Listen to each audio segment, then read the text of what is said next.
For our first question, we have a geometry question. We need to remember vertical angles. Vertical angles show up on opposite sides of the x. These are vertical angles. They're the same size. So in this picture, this angle would be 55 and this angle would be 45. Another thing we need to know is that every triangle has 180 degrees in it. So in this situation, b plus 45 plus 55 has to make 180. So if I add up the two that I know right now, that makes 100. And I take the 100 away to get that our missing angle is 80.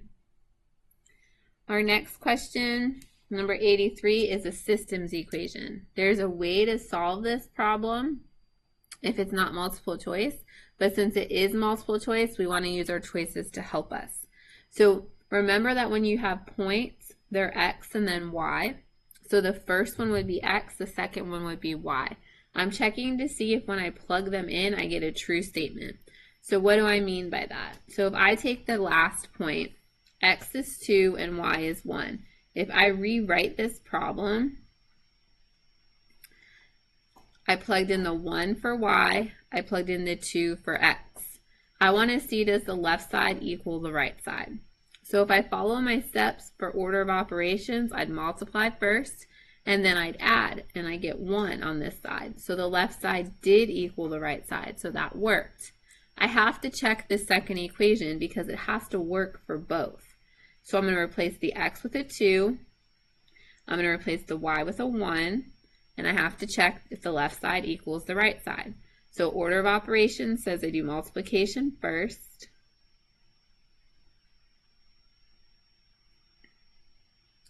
and I get 8 equals 9. So that does not work. So even though it worked for the first one, it doesn't work for the second one, so that was not the correct choice. So now I'm going to try some other options out.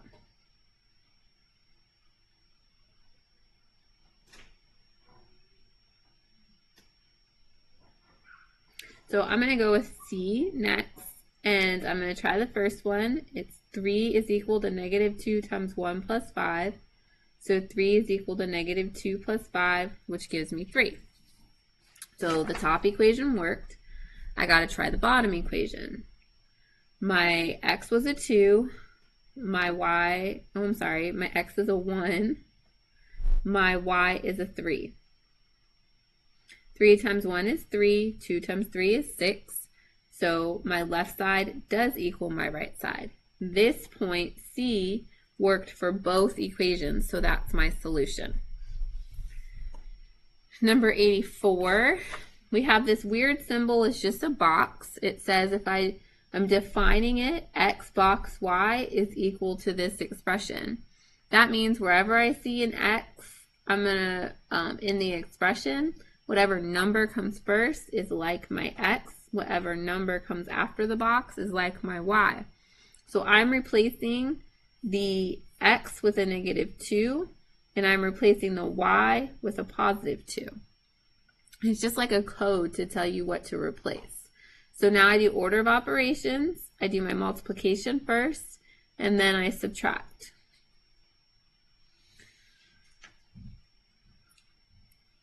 Number 86 is a word problem. It says a student goes to a job fair. At the job fair, 27 of the companies are offering summer internships, while 42 of the companies are offering part-time jobs. No company is offering both. If by the time the student shows up, 3 of the companies offering summer internships have filled their position, what is the ratio of companies still offering summer internships to companies offering part-time jobs? So I started off with 27 for intern, and I started off with 42 for part-time jobs. It says 3 of the companies offering internships filled their position. So now I'm only left with 24. It wants a ratio. A ratio is a fraction. And it says I want to put summer internships first and part-time jobs second. So I'm going to put 24 on the top and 42 on the bottom. Now that's my ratio. I can write it as a fraction like that, or I can write it with 2 dots like this. It means the same thing. I like to start it as a fraction because then I remember I need to simplify my fraction. So if I'm not really sure how to simplify, I see that they're both even numbers, so I know I can divide by 2. That's still not any of my choices, so I must be able to divide by something else. So I gotta think about what numbers go into 12 and what numbers go into 21. 3 goes into both of them. 3 goes into the top 4 times, and 3 goes into the bottom 7 times. So this one's going to be 4 to 7. Right, number 87. There's usually some kind of pattern question. We just have to figure out what the pattern is. Okay, in this particular pattern, we see that there's always a 1 in the top. All my choices have a 1 in the top. So that's a pretty safe bet. I know it has to be something between 4 and 16 because I can see the numbers are getting bigger. All of these choices are between 4 and 16. So I can't eliminate anything yet. So now I want to see, is there any relationship with how much they're getting bigger by? So like 25 to 36 is I add 11. 16 to 25 is I add 9. I don't know what this number is. If I wrote 1 as a fraction, it would be 1 over 1. So 1 to 4 would be plus 3. So I do see that these numbers are getting bigger too, and those are odds. So what if I went plus 3 and then plus 5 and then plus 7? So if I said 1 over 4 and I added 5 to that, that would give me 1 over 9.